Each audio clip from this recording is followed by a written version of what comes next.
Welcome back to my channel. आज हम देखने वाले हैं लागत लेखांकन का अर्थ, उद्देश्य और उसके महत्व को।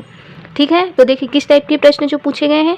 लागत लेखांकन क्या है, इसके उद्देश्य और महत्व की समीक्षा कीजिए। तो लागत लेखांकन है क्या, उसके उद्देश्य क्या है, उसके महत्व को जानेंगे, है ना। उससे लाभ क्या होता है, प्रबंधकों को लाभ क्या होता है, ये सब हम देखने वाले हैं। तो चैनल पे बने रहिएगा, चैनल को सब्सक्राइब कर लीजिएगा और वीडियो पसंद आए तो लाइक ज़रूर करना। चलिए आगे बढ़ते हैं, देखते हैं क्या है लागत लेखांकन। तो लागत लेखांकन का अर्थ और उसकी परिभाषाओं को देखेंगे। चलिए देखिए, लागत लेखांकन का अर्थ एवं परिभाषा।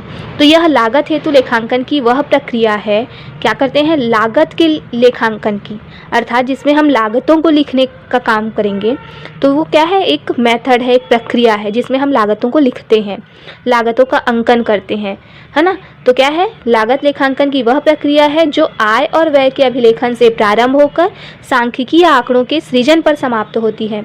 अर्थात हम क्या करते हैं, इनका जब लेखा करते हैं तो लागत का लेखा अर्थात जितना इनकम आया, जितना उसमें एक्सपेंस हुआ, है ना। तो आय और व्यय का लेखा करते हैं। तो ये जो स्टार्टिंग होता है वो उसके लिखने से लेके क्या होता है, पूरा एक आंकड़ा तैयार हो जाता है। होता है ना सांख्यिकीय आंकड़ा जिसमें हम नंबर्स लिखे होते हैं। तो सांख्यिकी का मतलब क्या है, जो अंकों में दर्शाया जाए। तो ऐसा आंकड़ा जो अंकों में दर्शाया जाए वो क्या है, सांख्यिकीय आंकड़े हो गए। तो ये जो होता है इसमें आय व्यय को लिखा जाता है, अर्थात आय व्यय का लेखांकन किया जाता है और ये अंत में क्या होता है, एक सांख्यिकीय आंकड़े हमको मिलते हैं। यह एक औपचारिक प्रविधि है जिसके माध्यम से वस्तुओं और सेवाओं की लागत निश्चित और नियंत्रित की जाती है। ये एक ऐसा मेथड है जिससे हम क्या करते हैं, किसी भी वस्तु या सेवा की कितनी लागत लगी है वो निश्चित हो पाता है और उस पर हम कंट्रोल कर पाते हैं। तो लागत लेखांकन लेखांकन की एक विशिष्ट शाखा है जिसका प्रयोग मुख्य रूप से निर्माण तथा सेवा प्रदान करने वाली संस्थाओं में किया जाता है। तो इसका प्रयोग कहाँ किया जाता है, जहाँ वस्तुओं का निर्माण हो, जहाँ सेवा प्रदान की जाने वाली हो, है ना। तो ऐसी संस्थाओं में हम क्या करते हैं, लागत लेखांकन करते हैं। इसके अंतर्गत उत्पादन तथा बिक्री से संबंधित व्ययों का ऐसा विश्लेषण और वर्गीकरण किया जाता है जिससे उत्पादित वस्तु तथा प्रदान की जाने वाली सेवा की जो प्रति इकाई लागत है वो हम सही सही ज्ञात कर पाए, है ना। तो क्या होता है, उत्पादन और बिक्री से संबंधित जितने भी खर्च आए हैं तो उस खर्च में एक इकाई को उत्पादित करने में कितना लागत लगा है वो हम क्या कर पाए, ज्ञात कर पाए। इसीलिए हम लागत लेखांकन करते हैं। अगर नॉर्मली अगर हम देखें तो उत्पादन से संबंधित जितने भी खर्च होते हैं ना उनको रिकॉर्ड करना क्या है, लागत लेखांकन है, जिससे हमें सही निर्णय पर पहुंच पाते हैं, कीमत का निर्धारण कर पाते हैं किसी वस्तु का, है ना। तो ये है लागत लेखांकन। अब देखते हैं वॉल्टर डब्ल्यू बिग के अनुसार लागत लेखांकन क्या है। ठीक है, तो देखिए इनके अनुसार लागत लेखांकन का आशय क्या है, व्ययों को इस ढंग से विश्लेषित करने तथा वर्गीकृत करने से है कि किसी विशेष उत्पादन की प्रति इकाई लागत शुद्धतापूर्वक निश्चित की जा सके। मतलब इनका ये कहना है कि हम जब लागतों का क्या करते हैं, लेखांकन करते हैं, तो इसमें क्या किया जाता है, व्ययों को जितने खर्च हुए हैं उसको आप इस ढंग से जांचिए, विश्लेषित कीजिए और वर्गीकृत कीजिए ताकि हम एक इकाई की जो लागत है वो शुद्धतापूर्वक ज्ञात कर पाए। तो यही है क्या है, लागत लेखांकन, किसके अनुसार, वॉल्टर डब्ल्यू बिग के अनुसार। तो लागतों या व्ययों को ऐसे विश्लेषित और वर्गीकृत करना जिससे हम प्रति इकाई लागत को शुद्धतापूर्वक ज्ञात कर पाए और साथ ही साथ ये भी स्पष्ट हो सके कि प्रति इकाई लागत किस प्रकार आई है ना। वो एक वस्तु को उत्पादित करने में जो लागत आया है वो किस प्रकार आया है वो भी हम क्या कर पाए, ज्ञात कर पाए। तो ये है लागत लेखांकन। इस प्रकार आपको लागत लेखांकन करना है। ये किसने कहा है, वॉल्टर डब्ल्यू बिग के अनुसार। चलिए आगे देखते हैं। देखिए लागत लेखांकन का महत्व अथवा लाभ। तो वित्तीय लेखों की कमियों के कारण ही लागत लेखांकन का जन्म हुआ है। क्यों हुआ, तो लागत लेखांकन जो है वो वित्तीय लेखों में जो कमी थी उसको दूर करने के लिए लागत लेखांकन को लाया गया। व्यवसाय का उद्देश्य लाभ कमाना ही नहीं है। किसी भी व्यवसाय का जो उद्देश्य होता है वो केवल लाभ कमाना नहीं होता है बल्कि समाज की सेवा करना भी होता है। लागत लेखांकन का महत्व विभिन्न क्षेत्रों में निम्न प्रकार है। तो देखते हैं इसका महत्व किन किन क्षेत्रों में है। तो देखिए पहला है प्रबंधकों को लाभ। तो प्रबंधकों को लागत लेखांकन से क्या लाभ है, तो लागत लेखांकन प्रबंधकों को अमूल्य सहायता प्रदान करता है। क्यों इम्पॉर्टेंट है, क्योंकि वो उनको सहायता प्रदान करता है और यह प्रबंधकों से इतना अधिक संबंधित है कि यह कहना कठिन है कि लागत लेखापाल का कार्य कहाँ समाप्त होता है।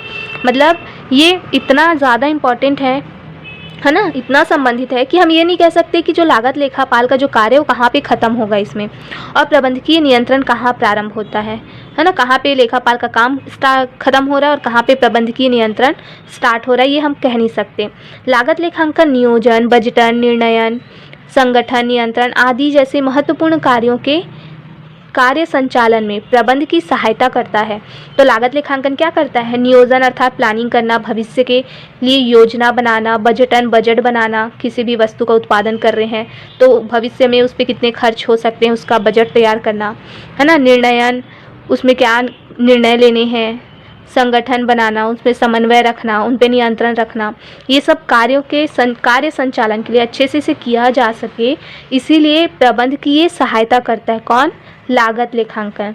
तो याद रखिएगा, जो लागत लेखांकन है वो प्रबंध की सहायता करता है किस चीज़ के लिए? नियोजन, बजटन, निर्णयन, नियंत्रण आदि कार्यों में उसकी सहायता करता है। व्यवसायिक उपक्रम की विभिन्न गतिविधियों के परिचालन के नियंत्रण हेतु, अर्थात व्यवसाय में जितने भी, देखो एक व्यवसायिक उद्योग है ना तो उसकी विभिन्न गतिविधियां होती हैं, है ना, उन गतिविधियों के संचालन के नियंत्रण हेतु, मतलब जो वो गतिविधियां हो रही है ना उन गतिविधियों को अच्छे से संचालित किया जा सके, इसीलिए उसमें नियंत्रण का भी कार्य होता है।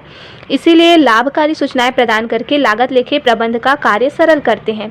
तो नियंत्रण हेतु क्या करते हैं? जो भी सूचनाएं उन्हें प्रदान की जानी चाहिए वो सारी सूचनाएं प्रदान करते हैं और लागत लेखे प्रबंध का कार्य और भी सरल कर देते हैं। इसीलिए लागत लेखे जो है प्रबंधकों के लिए महत्वपूर्ण है, क्योंकि उन्हें निर्णय लेने में भी इम्पॉर्टेंट रोल प्ले करते हैं ना, प्रबंधकों का कार्य ही आसान कर देते हैं। इसीलिए लागत लेखांकन क्या है? प्रबंधकों के लिए इम्पॉर्टेंट है। अब देखो कर्मचारियों को इससे क्या लाभ होता है, तो देखिए यह लेखांकन पद्धति श्रमिकों व कर्मचारियों का शोषण करना नहीं सिखाती। ये जो लेखांकन पद्धति है ना वो श्रमिकों व कर्मचारियों का शोषण करना नहीं सिखाती, बल्कि उनको उनकी कार्य कुशलता अनुसार पारिश्रमिक दिलाती है। मतलब जो व्यक्ति जितना किसी कार्य को करने में कुशल है ना, अच्छा कर रहा है कोई कार्य को, तो उसके अकॉर्डिंग उनकी जो पारिश्रमिक है ना वो डिसाइड होगी। तो ये क्या करता है? कार्य कुशलता अनुसार पारिश्रमिक दिलाने का कार्य करता है। जो श्रमिक अकुशल होते हैं उनको कुशल बनाया जाता है इसके माध्यम से। प्रेरणादायक मजदूरी योजनाओं द्वारा कार्य क्षमता में वृद्धि करने की दिशा में उनको प्रोत्साहित किया जाता है। अर्थात मतलब अपनी कार्य क्षमता को बढ़ाओ, है ना, बढ़ाने के लिए उन्हें प्रोत्साहित किया जाता है। तब तो अगर कोई व्यक्ति क्यों अपनी कार्य कुशलता बढ़ाएगा? जब उसको पारिश्रमिक अधिक मिलेगा। लागत लेखन की जो सुचारू प्रणाली है उससे जहाँ एक और व्यवसाय समृद्ध होता है, क्या होता है? लागत लेखांकन की जो प्रणाली है उससे व्यवसाय क्या होगा? समृद्ध होगा, आगे बढ़ेगा। वहीं श्रमिकों को सेवा की सुरक्षा तथा पर्याप्त प्रतिफल का आश्वासन भी मिलता है। मतलब लागत लेखांकन से क्या होता है? व्यवसाय भी अच्छे से चलता है और जो श्रमिक हैं उनकी जो सेवा की सुरक्षा है कि उन्हें नौकरी से नहीं निकाला जाएगा, उन्हें अच्छे प्रतिफल अर्थात मजदूरी दी जाएगी, ये सब का आश्वासन भी लागत लेखांकन देता है। अब क्या है? सामान्य जन को लाभ, अर्थात जो उपभोक्ता है उनको क्या लाभ होता है लागत लेखांकन से? तो चलिए देखते हैं क्या लाभ होता है इनको। तो लागत लेखों का अंतिम लक्ष्य होता है उत्पादन लागत को न्यूनतम करना, है ना। लागत लेखा क्या करते हैं? इनका जो लक्ष्य है वो क्या है? उत्पादन के जो खर्च आ रहे हैं ना उसको कम करना, तभी तो हम अधिकतम लाभ प्राप्त कर पाएंगे। तो उत्पादन लागत को न्यूनतम करना तथा संस्था को अधिकतम लाभ प्रदान करना। इस प्रकार से उत्पादन लागत घटने का लाभ किस हद तक, मतलब किसी हद तक उपभोक्ता तक भी कीमतों में कमी के रूप में पहुंचता है। अगर आप किसी वस्तु के उत्पादन की जो लागत है उसको कम कर रहे हैं तो उससे संस्था को तो लाभ होगा ही होगा। जो उपभोक्ता है उन्हें वस्तु कम कीमत पे मिलेगी। अगर लागत अधिक होगा तो वस्तु की कीमत बढ़ जाती है ना, तो अगर लागत कम हो रहा है तो उपभोक्ता तक जो वस्तु पहुंचेगी वो कम कीमत पर पहुंचेगी। और इसके अतिरिक्त लागत लेखांकन की सुचारू व्यवस्था के द्वारा आम जनता के मस्तिष्क में कीमतों के औचित्य के प्रति विश्वास जमाया जा सकता है। तो क्या कर सकते हैं? लागत लेखांकन की जो व्यवस्था है उसके द्वारा जो आम जनता है, जो उपभोक्ता है ना, उसके मस्तिष्क में जो कीमत की जो औचित्य के प्रति, मतलब कीमत किस हद तक हो सकती है किसी वस्तु की, उसके प्रति विश्वास जमाया जा सकता है। और क्या है? ऋणदाताओं तथा विनियोजक जो इन्वेस्टर होते हैं उनको क्या लाभ होता है? तो ऋणदाताओं तथा विनियोजकों को क्या लाभ है वो देखेंगे। देखिए, संस्था की जो वित्तीय स्थिति तथा साख की जानकारी देकर लागत लेखे विनियोजकों तथा ऋणदाताओं को सहायता पहुंचाते हैं। तो संस्था में जो वित्तीय स्थिति कैसी है, लागत लेखांकन से होता क्या है, कितने खर्च हो रहे हैं, कितनी इनकम हो रही है, ये सब हम उसमें लिखते हैं ना। इससे होगा क्या, फर्म की जो फाइनेंशियल कंडीशन है ना, वित्तीय स्थिति उसकी अच्छी है या ख़राब, वो पता चलेगा। उसकी साख की जानकारी मिलेगी, है ना। तो इन्वेस्टर जो है या ऋण देने वाले जो ऋणदाता है, वो क्या करेंगे, वो उनकी वित्तीय स्थिति को देखेंगे, उसके पश्चात उसमें इन्वेस्ट करेंगे या कंपनी को लोन देंगे, होता है। तो ये लागत लेखांकन करता क्या है, जो इन्वेस्टर है, विनियोजक है और जो ऋण देने वाले लोग हैं, उनको क्या करता है, उनको वित्तीय स्थिति की जानकारी देता है। ठीक है। तो देखिए, एक संस्था जिसमें लागत लेखांकन की सुचारू व्यवस्था है, ऐसी संस्था जिसमें हम लागत को लिख रहे हैं, है ना, लागत को लिखने की एक व्यवस्था है और उस संस्था की अपेक्षा कहीं अधिक विनियोजकों को अपनी ओर आकर्षित कर सकती है। तो उस संस्था की जो अपेक्षा है क्या है, विनियोजक जो इन्वेस्टर है उसको अपनी ओर खींचना, ताकि हम अपनी लागत दिखा रहे, देखिए इतनी लागत आ रही है और इतना हमारा इनकम जनरेट हो रहा है। तो आप क्या कीजिए, आप हमारे कंपनी में इन्वेस्ट कीजिए, तो इसका जो रिवेन्यू आपको भी मिलेगा कुछ, होता है। तो इससे क्या होगा, जो इन्वेस्टर है वो और ज़्यादा आकर्षित होंगे कि ये जो कंपनी है वो प्रॉफिट में है, इतना ये प्रॉफिट अर्न करती है, होगा। जहां लागत लेखे की कोई उपयुक्त प्रणाली नहीं है ना। तो देखिए, ये जो है, जहां लागत लेखे की उपयुक्त प्रणाली नहीं है, वहां आप इन्वेस्टर को या ऋणदाताओं को आकर्षित नहीं कर सकते। लेकिन जहां ये व्यवस्था है, वहां आप क्या कर सकते हैं, अधिक से अधिक विनियोजकों को, इन्वेस्टर्स को क्या करोगे, अपनी ओर आकर्षित कर सकते हो। तो ये ऋणदाताओं और विनियोजकों को भी लाभ प्रदान करती है। ठीक है, कंपनी की वित्तीय स्थिति को जानने के लिए। अब आगे देखते हैं। देखिए, 5वां पॉइंट है हमारा, राष्ट्र की अर्थव्यवस्था तथा सरकार को लाभ। तो राष्ट्र की अर्थव्यवस्था को क्या लाभ है, गवर्नमेंट को क्या लाभ होता है इससे। तो देखिए, प्रत्येक सरकार अपने देश की आर्थिक प्रगति के लिए योजना बनाती है। हर देश यही तो चाहती है कि उसकी आर्थिक प्रगति हो, आर्थिक क्षेत्र में वो आगे बढ़े, और इसीलिए वो क्या करती है, योजना बनाती है। और योजनाओं के लिए लागत व्यय के आंकड़े एकत्र किए जाते हैं। अगर कोई योजना बना रहे हैं, है ना, तो किसी भी लक्ष्य को प्राप्त करने के लिए कितनी उसमें लागत लगेंगी, उसके आंकड़े एकत्र किए जाते हैं। और इन्हीं आंकड़ों के आधार पर ही सरकार ये निश्चित कर पाती है कि किन किन उद्योगों को बढ़ावा दिया जाए तथा आर्थिक सहायता दी जाए। तो क्या होगा, सरकार भी तो ये देखेगी ना कि किन उद्योगों को आगे बढ़ने के लिए आर्थिक सहायता चाहिए, है ना, कौन अच्छा कर रही है, केवल आर्थिक कमजोरी की वजह से आगे नहीं बढ़ पा रही है, तब तो सरकार आर्थिक सहायता करेगी। ये लागत व्यय के आंकड़े जिन पर सरकार का निर्णय निर्भर करता है। तो आप क्या करते हैं, अपने लागत का एक आंकड़ा तैयार करते हैं और उसको सरकार को दिखाते हैं, तब सरकार क्या करती है, सहायता करती है। तो ये लागत व्यय के जो आंकड़े हैं जिन पर सरकार का निर्णय निर्भर करता है, लागत लेखांकन की ही देन होती है। तो लागत लेखांकन के माध्यम से ही हम क्या करते हैं, अपने जो लागत है उसको सरकार को दिखा पाते हैं और सरकार अपना निर्णय ले पाती है, ताकि वो आर्थिक सहायता प्रदान करे या ना करे। ठीक है। देखिए, और क्या है, सार्वजनिक उपक्रमों की कार्यक्षमता। तो जो सार्वजनिक उपक्रम है उसकी कार्यक्षमता के लिए कैसे महत्वपूर्ण है। देखिए, सार्वजनिक उपक्रमों में व्यवस्थित पहल तथा निजी संस्थाओं जैसे लगाव का नितांत अभाव रहता है ना। व्यक्तिगत पहल या निजी संस्थाओं जैसे जो लगाव है उसका अभाव पाया जाता है। सार्वजनिक उपक्रम के लिए कैसे इंपॉर्टेंट है वो देख रहे हैं। चलिए, लागत लेखांकन की अच्छी व्यवस्था कार्य निष्पत्ति के पर्याप्त विश्लेषण द्वारा।